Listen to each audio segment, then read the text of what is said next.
that I've learned is that if you want a medicine to be invented for a disease that is not yet well treated, certainly not cured, you have to reach out to the American public, and you have to get them to love your children and to be angry as all hell at anybody who would deny your child a treatment or a cure, because it is outrage and, frankly, the power of shame that drives the insurance system that ultimately determines where the rewards are going to be allocated for innovation.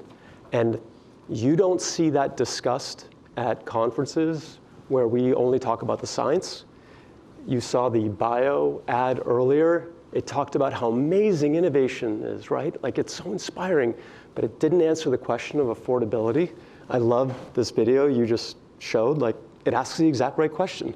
Like, all this innovation is great, but how is it supposed to be affordable? And the fact is, it's readily affordable.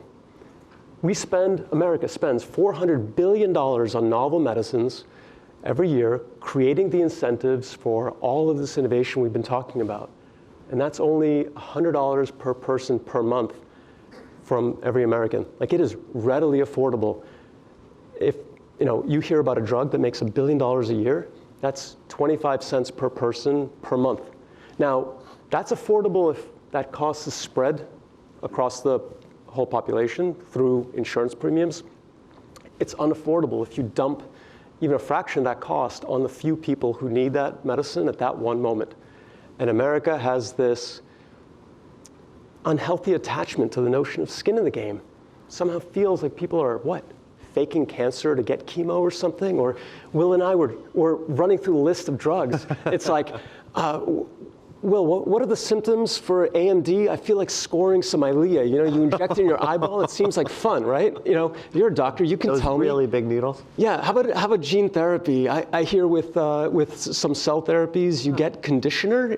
Is it conditioner? A conditioning regimen, right? Like, nobody would fake this stuff to get it, and yet people are treated as if they would, and made to pay in out-of-pocket costs. They're essentially being deputized into second-guessing their own physician to, prove that, like, no, I really have this disease. See, I'm willing to pay a lot. And if you suggest that medicine should be covered from the first dollar, the way that Congressman Jake Auchincloss mentioned earlier, you'll hear a lot of Americans saying, oh, so you expect drugs to be free? It's like, no, you already paid your premiums, as the congressman pointed out. And out-of-pocket cost just makes you pay twice. And so America has not examined this question of insurance, and I hope it does. I agree with what you're saying. However, if I look at it and think, we've already got insurance premiums that are so expensive that people can't afford them, and it doesn't cover any of these things. So why is it so expensive, and how do we get at the root cause of that? Because we just had, 20 million people who maybe got knocked off the healthcare costs, off the healthcare coverage lines because they missed the extra money that was being subsidized by the government? It is an incredibly fragmented system that we operate in here. What are we paying for? We are, just in terms of, to characterize the fragmentation, if you're a small employer, a self-insured employer, one claim is existential. One claim for someone who goes out on maternity leave. Or one claim for a gene therapy that's $3 million could be an existential threat for the company. But if there was a thoughtful way to pool risk across a bunch of different employers where everybody's just paying a small amount and it smooths it out, it's a totally affordable risk. It's this nature that we're all sort of, everybody's doing it on their own. That's almost an argument for socialized medicine, though. I don't think it needs to be. I think the argument is that there is a private sector approach, and that's what we're doing, is to work directly with self-insured employers, with fully insured payers, take the risk off their books, create a much larger risk pool that creates much more stability, predictability. We can cap the risk with a reinsurance premium. We can just take a very modest preset margin, pass back savings, so we're totally aligned with what's best for patients, and then have the wherewithal to actually really drive better value, better quality, better experience. There is a model here that's considerably better than what we've got, and it just requires a It requires us to take a step back and say, how can we do it better? Well, tell me, are insurance companies set up on a profit model that only works if they deny people medicines they should have? Well, I would say that for these kinds of therapies that tend to be delivered on the medical benefit, not on the pharmacy benefit, there just aren't a lot of controls. And the only controls they have are friction.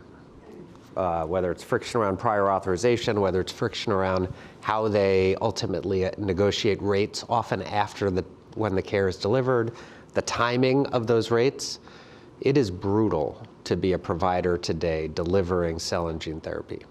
You don't know how much volume you're going to get. You don't know what you're going to get paid. It's a single case agreement virtually every time. When you buy, you end up having to buy the drug, and then you get repaid by the insurer. It can be months later, and you don't know what it is. And you can be carrying millions of dollars on your P&L. It's really hard to make the right investments and truly advocate for your patients if you don't know if it's a sustainable business model for you as a provider.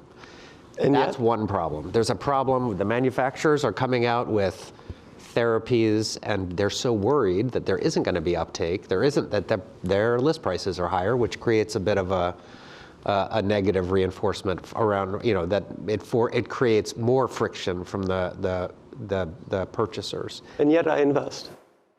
If I believed that these therapies weren't going to get covered, that the American people would turn a blind eye to acts of denial, like that hospital that denied Zolgensma, to 2 babies, like that was all over the news. Becky, like the media plays such an important role in shining a light on each one of these acts of denial so that the American people can decide what do they want for themselves.